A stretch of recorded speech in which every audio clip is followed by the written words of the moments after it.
তো আমি এখানে কেন বসেছি তোমরা অলরেডি সবাই জেনে গেছো বা বুঝে গেছো অনেকে। তো আজকে যেহেতু শ্রাবণ মাসের প্রথম সোমবার, তো এটা হচ্ছে আমার বরমশাই রেডি আমার হাতে সবুজ কাচের চুড়ি পরানোর জন্য তৈরি হয়ে গেছে। আর এখানে দেখো অলরেডি ও আমাকে চুড়িটা পরিয়ে দিচ্ছে। আর ভিডিও শেষে কিন্তু একটা সারপ্রাইজ আছে, ঠিক আছে?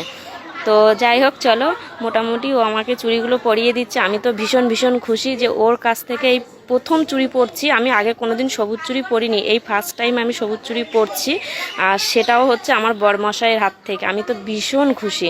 আর আমার হাতটা এত চকচক করছে কেন জানো তো? যেহেতু কাচের চুড়ি, যদি ফেটে যায় সেই ভয়ে ও আমাকে বললো যে তুমি একটু হাতে নারকেল তেল দিয়ে নাও, তাহলে চুড়িটা ফাটবে না, সহজে হাতে উঠে যাবে।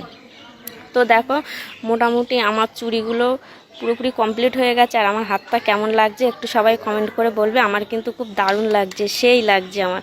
দেখো, আমি এখানে আবার একটু সাজুগুজু করেছি বলে একটু স্টাইলটা দিয়ে নিলাম। তো কেমন লাগছে বলো সবাই। আর কিন্তু শ্রাবণ মাসের আমি 4টে সোমবারই কিন্তু আমি করব।